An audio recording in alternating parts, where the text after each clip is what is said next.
दोस्तों नमस्कार। जैसा कि आपने पिछले ब्लॉग में देखा कि हम अनंतनाग से चल के सोनबर्ग पहुँचे, वहाँ हमने नाइट कैंपिंग की। रात में हमने अपना डिनर बनाया, नाइट में सोए। सुबह हम उठे 6 बजे, हमने अपना ब्रेकफास्ट तैयार किया। हमने दैनिक नित्य कार्य करके हम अपनी यात्रा हमने जोजिला क्रॉस करते हुए हम द्रास पहुँचे और द्रास में हमने करगिल वार मोबाइल देखा। आप इसके बारे में विस्तार से देखें। द्रास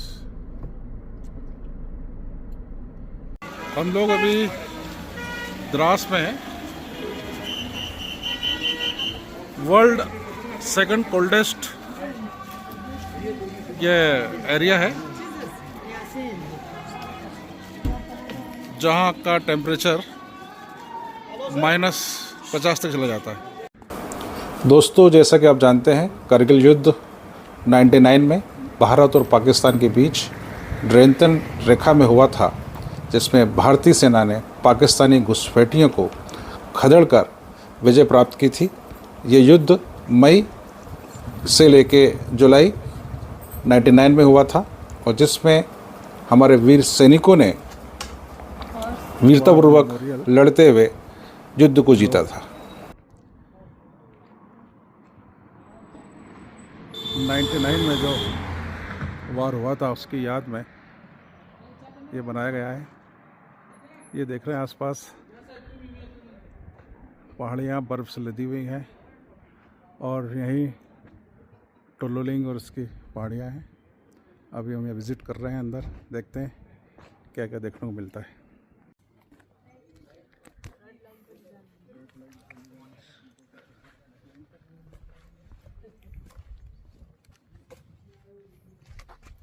स्वागत है करगिल वार मेमोरियल में। हम नमन करते हैं हमारे देश के वीर सिपाहियों को, जिन्होंने हमारे देश की सुरक्षा करते हुए वीर गति को प्राप्त किया है। यहाँ पर कई वीरों की स्थली है ये, जहाँ पर हम सामने देख रहे हैं। ये सब वीरों की याद के अंदर ये बनाया गया है। चलिए आगे देखते हैं हम।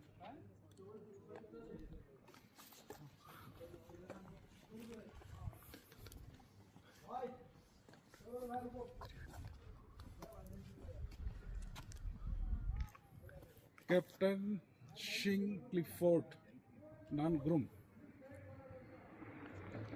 इन्होंने 4812 ऑफ बटालिक सेक्टर 30 जून 99 पर वार करते हुए ये शहीद हुए थे। इन्हें हम नमन करते हैं।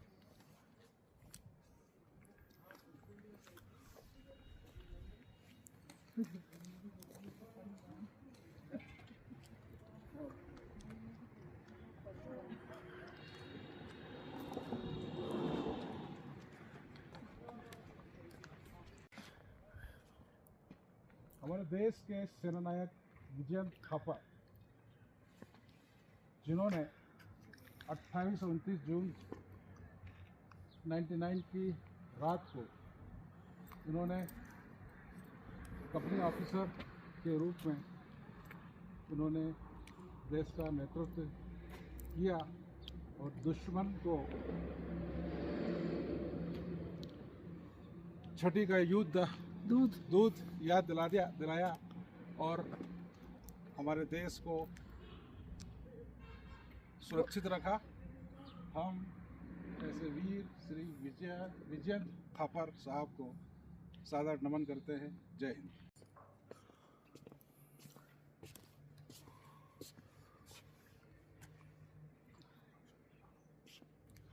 चाह नहीं मैं सुरबाला के गहनों में पूछा जाऊं, चाह नहीं प्रेमी माला में बिंद प्यारी को ललचाऊं, मुझे तोड़ नीना मन माली उस पथ पर देना तू फेर, मातृभूमि पर शीश चढ़ाने जिस पथ जाए वीर। मैं ऐसे सैकड़ों वीर सपूतों को सादर नमन करता हूँ, जिन्होंने देश की सुरक्षा के लिए, हमारी सुरक्षा के लिए वीर गति को वो प्राप्त हुए। हाँ अमीन साहब, अस्सलाम वालेकुम। आज आप मुझे नहीं पहचानो, क्योंकि मेरा स्टाइल ही आगे होता है। नहीं हेड लगा के है ना, वो ठीक है, ठीक है, दोस्त मेरे अंदर चले गए, मैंने कहा तो मैं आपको रिसीव करूँगा। चलो वो ठीक है। चलो फाइनली हमारे ये अमीन साहब मिल गए मुझे यहाँ पे। डॉक्टर अजी हाडिया साहब और मनीषी में मंदिर है, आप जाते हैं मंदिर कारगिल वार में, और बाकी जानकारी अमीन साहब से पूछेंगे। Sir how are you, welcome to Dras. Thank you sir, thank you. Welcome. आप कैसे हैं सर? बस सब बढ़िया, तो ठीक है ना। बस हम आप ही को जब इधर से क्रॉस कर रहे थे, आप ही को याद कर रहे थे। मैं भी यहाँ इस के पीछे एक गांव है, वहाँ कोई रिलेटिव की मेहंदी है, हम वहाँ टेंशन शामियाना ना वो लगा रहे थे। यहाँ तो सब कुछ खुद करते हैं ना, कम्युनिटी बेस पे। वो मार्केट वाला, वो शहर वाला नहीं होता है, टेंट वाला आएगा लगा। आज हमारे साथ अमीन पोलो सर मौजूद हैं।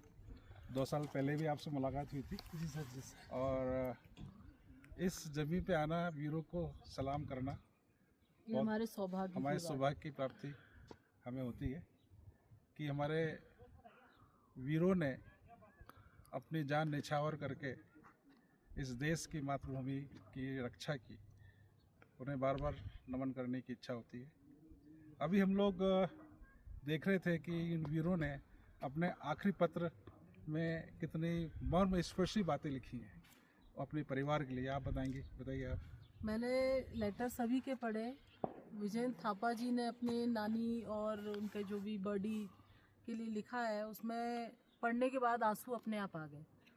उन्होंने लिखा है कि मैं जब आप ये पत्र मिलेगा तो मैं आकाश में होऊंगा और आप लोग मुझे देख रहे होंगे, और मैं चाहूँगा कि मुझे दूसरा जन्म मिले जब भी इंसान का, तो मैं सेना में ही भर्ती हूँ, और मेरे शरीर को, मेरा अगर कोई अंग काम आए तो ज़रूर उसका उपयोग किया जाए, और मेरा जो भी पैसा है वो दान कर दिया जाए। तो उसे पता है, उन्हें पता था कि मुझे जाना है युद्ध के दौरान, और जाने के बाद की भी कहानी वो यहाँ लिख के गए। तो बड़ी मतलब आंखों में आंसू आने वाले हैं। किसी ने अपनी पत्नी को लिखा है, किसी ने अपने बच्चे को लिखा है, किसी ने अपने नाना को लिखा है।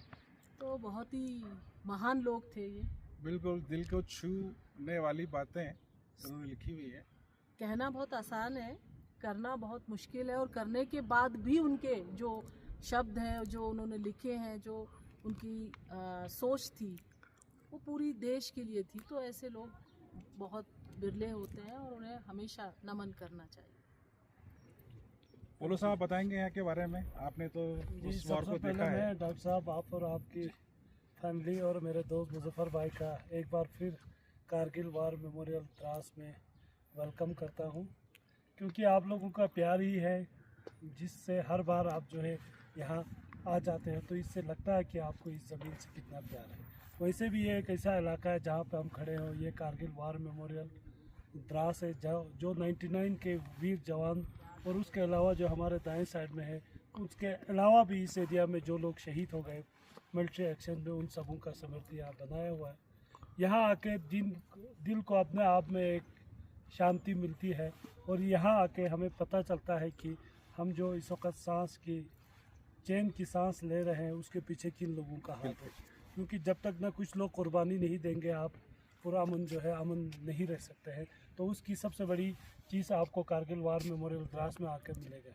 वैसे यह इलाका दुनिया का दूसरा सरहद तरीन इलाका के नाम से भी काफ़ी मशहूर है, क्योंकि ये वर्ल्ड का सेकंड कोल्डेस्ट इनहेबिटेड प्लेस है, जहाँ का अगर टेम्परेचर की रिकॉर्डेड टेम्परेचर की बात करें तो ये -60 डिग्री -60 डिग्री जो है यहाँ का रिकॉर्डेड है, जो 9 जनवरी 1995 को यहाँ रिकॉर्ड किया गया। नॉर्मली अगर विंटर की बात करें -30 है वो यहाँ पे नॉर्मल हालात पे यहाँ पे टेम्परेचर माइनस रहता है, और काफ़ी बर्फ़ से ढका रहता है पूरा इलाका, जो इस वक्त अलग इसका टोपोग्राफी है। विंटर में आएंगे ये इलाका एकदम से अलग लगेगा, क्योंकि यहाँ 10 से 12 से 30 फुट बर्फ़ भी पड़ता है। तो यहाँ विंटर में तो आने का सवाल जी ही जी नहीं जी उठता। यहाँ आ सकते हैं, बट जो जिला बंद होता है, बट आप ले से होके लेह, कारगिल, द्रास, लेह, ये मार्ग जो है पूरा खुला रहता है विंटर वर्क के लिए। आप बयार आ सकते हैं, बहुत सारे लोग आते हैं। जी। और इसका जो नाम है हिमाबास के नाम से, ये संस्कृत वर्ड हिमाबास से जो इसका असली पुराना नाम है, जी जी। जिसके मतलब है बर्फ़ का घर, बर्फ़, अबॉर्ड ऑफ स्नो, बर्फ़ का घर। तो बाकी आप हमारे पीछे देख रहे हैं कि ये कारगिल वार मेमोरियल जो हमारे शहीदों के नाम पे बनाया गया है। इसके ठीक बैक साइड में जो पूरी पहाड़ रेंज है, ये तोलोलिंग रेंज है। आप उससे दाएं साइड में देखोगे वो टॉप पीक है और टाइगर हिल है। उसके बाद आप साइड में देखोगे हमारा कैप्टन बत्रा वगैरह। मैक्सिमम अगर आप कारगिल वार की बात करें तो 99% कारगिल वार की जो जंग हुई वो द्रास के इस इलाके इस सेक्टर में हुई। इस सेक्टर में हुआ। सिर्फ कुछ परसेंट जो है आपका पटालिक और तुर्तुक सेक्टर में, उससे 5 से 10% उसकी वार हो गई। बाकी 90% वार जो है इस इलाके में हुआ, जिसकी वजह से ये वार मेमोरियल यहाँ पे बनाया गया। जी। जैसा भी आपने देखा, करगिल वार मेमोरियल, जिस युद्ध के दौरान हमारे हजारों सैनिकों ने भाग लिया और वीरता से उन्होंने युद्ध को लड़ा और उन्होंने इस युद्ध को जीता। इस युद्ध में भारत के लगभग 500 से अधिक सैनिक शहीद हुए थे। यह युद्ध भारत और पाकिस्तान के बीच हुए सबसे भयंकर युद्धों में से एक था, जिसमें 2 परमाणु सशस्त्र देशों के बीच यह लड़ाई हुई थी। 26 जुलाई को भारत में करगिल विजय दिवस हमेशा मनाया जाता है और हम इन वीरों को हम सशक्त नमन करते हैं। इन वीरों ने अपनी जान पे खेलकर अपने परिवार की बिना चिंता किए हमारे देश के लिए, हमारी सीमाओं को सुरक्षित करने के लिए इन्होंने इस युद्ध को लड़ा। ये पाकिस्तान की ओर से दरिया बह के आ रहा है, जिसका कलर कम साफ है, और हमारे हिंदुस्तान की तरफ से जो ये दरिया क्रॉस होते हुए आ रहा है, ये इसका जो वाटर है वो ब्लैक टाइप का है। और दोनों दरिया आपस में मिल रहे हैं, एक हिंदुस्तान से, पाकिस्तान से, और आपस आगे जाके, और फिर से ये दरिया आगे जाके तुर्तुक होते हुए वापस से ये गिलगित बाल्टिस्तान जाते हुए ये पाकिस्तान में ये दरिया वापस से मिलेगा। देखिए आप आसपास के व्यू, इन पहाड़ों को देखिए, ये पहाड़ देखिए, अलग इसका व्यू है। इसी से लगा हुआ पहाड़ है, देखिए इसका अलग व्यू है। ऊपर आप देख रहे हैं, उसका अलग व्यू है। और इसी के पीछे 5 किलोमीटर पीछे पाकिस्तान की पहाड़ियाँ हैं। ये देखिए इधर का पहाड़ अलग है। तो अब देखेंगे चारों तरफ ये जो पहाड़ियाँ हैं वो अलग अलग व्यू आपको बता रही हैं। तो ये एक बहुत महत्वपूर्ण पॉइंट है, ये जानकारी आपसे मैं शेयर करना चाहता था, साफ दिख रहा है दोनों, क्योंकि जब मैं 2013 में यहाँ पे आया था तब मुझे इसकी जानकारी मिली थी, और आज फिर से ये जानकारी आपके समक्ष मैं साझा कर रहा हूँ। आइए फिर आगे कुछ विशेष जानकारी के साथ मिलते हैं। दोस्तों, एक अहम जानकारी आपसे मैं और शेयर करना चाहता हूँ कि भारत और पाकिस्तान की सीमा जो है वो जम्मू कश्मीर राज्य से लगी हुई है। जोजिला जो दर्रा है उसको हम जब क्रॉस करते हैं तो वहाँ से करगिल होते हुए, लमारू होते हुए लेह, और लेह से लेकर तुर्तुक तक की एक बहुत बड़ी सीमा है जो हमारी लाइन ऑफ कंट्रोल कहलाती है, LOC कहलाती है। एक तरफ तो दरिया बहता है, दूसरी तरफ बड़े बड़े पहाड़ हैं, और दरिया के हम देखेंगे लेफ़्ट साइड के अंदर तो वहाँ से 3 किलोमीटर से लेकर 5 किलोमीटर की सीमा के बाद पाकिस्तान की पीक्स, उनकी पहाड़ियाँ लग जाती हैं। और हमेशा इस क्षेत्र में सर्दियों के अंदर टेम्परेचर माइनस में होता है, लगभग -40 से 50 डिग्री तक पहुंचता है। और इन्हीं चीज़ों को फ़ायदा लेके पाकिस्तान के घुसपैठिए हमारी सीमा में घुस आए थे और हमें हमेशा इस क्षेत्र में अपनी सुरक्षा को बढ़ाए रखना होता है।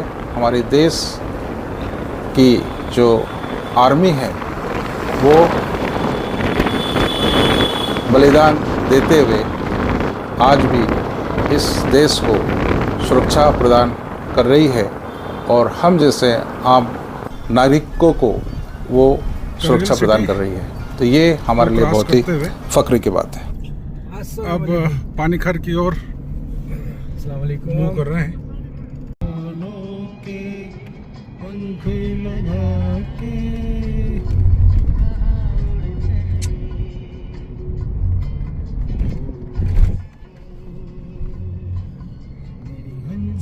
वाओ गजब, देखिए सुनो के माउंटेन पीक्स पे सुनो ही सुनो है।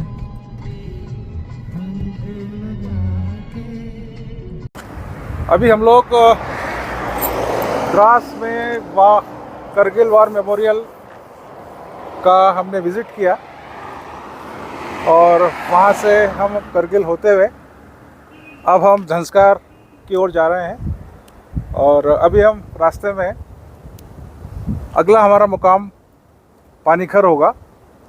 रास्ते बहुत खूबसूरत हैं, रोड बहुत अच्छी है, बहुत वेल मेंटेन्ड है, जो कि पूरी ही रोड को BRO मेंटेन करता है, आर्मी ही मेंटेन करती है और बड़े शानदार नज़ारे हैं। मेरे बगल में करगिल का ये जो आप देख रहे हैं ये एक वाटर प्रोजेक्ट है जहाँ पर इलेक्ट्रिसिटी का निर्माण किया जाता है। अभी आप देखिए हम लोग पानीखर जा रहे हैं और ये चोटियाँ हमें इतनी बुला रही हैं, बर्फ़ जमी हुई है। अब पानीखर में देखते हैं कि क्या मौसम रहता है और उसके बाद हम झंस्कार जाएंगे। उम्मीद है कि हम जो व्यू अपनी आंखों से देखेंगे वो हम आपको दिखा सकेंगे। बना रहे हैं शायद वहाँ से डाइवर्ट कर। ये देखिए एक वाटर प्रोजेक्ट है, इलेक्ट्रिसिटी का प्रोजेक्ट है जो इस पानी से, दरिया के पानी से बिजली का निर्माण किया जा रहा है। अगर ये ऐसा हो रहा है तो ये बहुत अच्छा है क्योंकि यहाँ तो दरिया पूरी में बह रही है, मतलब साइड बाय साइड, इस साइड रोड है और उस साइड दरिया है और इस पानी का कोई यूटिलाइज नहीं है, तो कोई भी नहीं। इस पानी का यूटिलाइज बिजली बनाने के रूप में बहुत अच्छी किया बात जा रहा है। है, जो कि बहुत ही अच्छी बात है।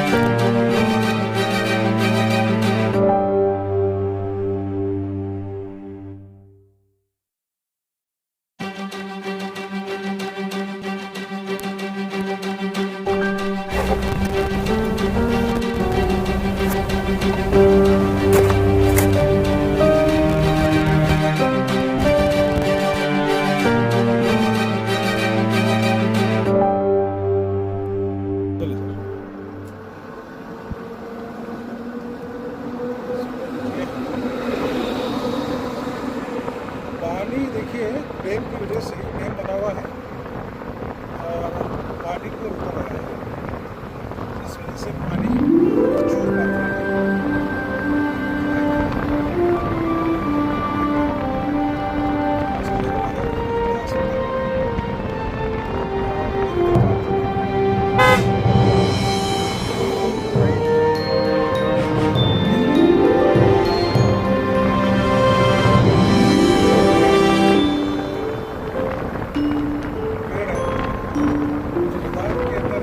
प्रचुर मात्रा में और आप ये हरियाली देख रहे हैं, अच्छी जगह पे हमें देखते हैं खूब ऐसे एक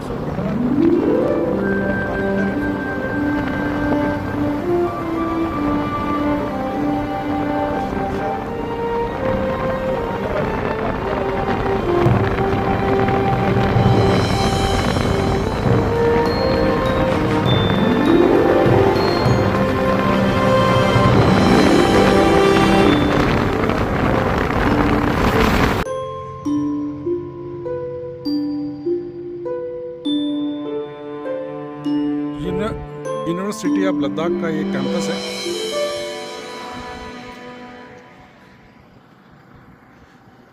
देखिए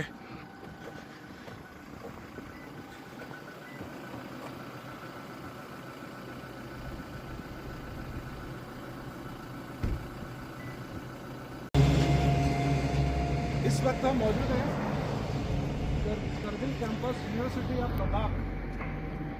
बहुत ही ह्यूज कैंपस है जिसमें आप देखिए कि एक पूरे राउंड सर्कल के अंदर पूरा कैंपस बना हुआ है उस साइड रेसिडेंशियल बनाया हुआ और उधर रेसिडेंशियल ब्लॉक है।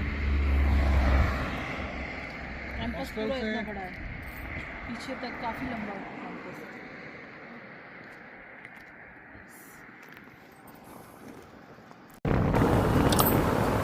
नयनाभिराम रास्ते अपने आप में एक अलग ही व्यू पैदा करते हैं। आप देखें मेरे दोनों ओर ग्रीनरी आपको देखने को मिल रही है। एक तरफ पहाड़ है, बीच में बहुत ही शानदार रास्ता जिसे बिहारों ने बनाया है, और मेरे आप लेफ्ट साइड देखेंगे तो एक दरिया बह रहा है, और आप देख रहे हैं कि इसके आसपास आपको बहुत सारी हरियाली देखने को मिलती है। करगिल लद्दाख जैसे क्षेत्र में हरियाली का मिलना एक बहुत बड़ा हमारे दिल को सुकून देता है। हरियाली जहाँ होती है वहाँ पर ये लोग देखने को मिलते हैं कि लोग वहाँ अपना निवास बनाते हैं, वहाँ रहते हैं। आगे हम चलते हैं। आगे आप देख रहे हैं कि सामने मेरी ओर तो आपको हिम आच्छादित हिल्स दिखाई दे रही हैं। सितंबर के महीने में भी यहाँ पर पहाड़ों के अंदर चोटियों के ऊपर आपको बर्फ़ मिलती है। अभी भी हम जब चल रहे हैं तो टेम्परेचर दिन का तो ठीक ठाक रहता है, परंतु रात्रि में यह टेम्परेचर 0 डिग्री और माइनस तक पहुंच जाता है। ऐसी परिस्थितियों में यहाँ के लोगों का सर्वाइवल हमें देखते ही बनता है, और हमें ये भी सीखने को मिलता है कि किस प्रकार से ये लोग अपने जीवन को व्यतीत करते हैं। ऐसे क्षेत्र में लगभग 6 महीने यहाँ पर स्नोफॉल होता है। अक्टूबर से स्नोफॉल स्टार्ट हो जाता है, जो कि मार्च तक, अप्रैल तक चलता है। यहाँ पर 10 से 20 फीट, 25 फीट ऊंचाई तक बर्फ़ रोड पर, घरों के ऊपर होती है, और लोग इस मौसम में भी सर्वाइव करते हैं। और गर्मियों के अंदर भी हम देखते हैं कि यहाँ पर स्नोफॉल कई बार होती रहती है। तो वास्तव में यहाँ का मौसम बहुत ही शानदार है। हम इस समय झंस्कार वैली के अंदर चल रहे हैं, और आगे हमारा जो डेस्टिनेशन है वो पानीखर है, जो बहुत ही शानदार लोकेशन है, जहाँ पर नून और कुन 2 पर्वत श्रेणियों का मिलन होता है। आपको नेक्स्ट ब्लॉग में हम उसे दिखाएंगे। पानीखर पहुंचने वाले हैं।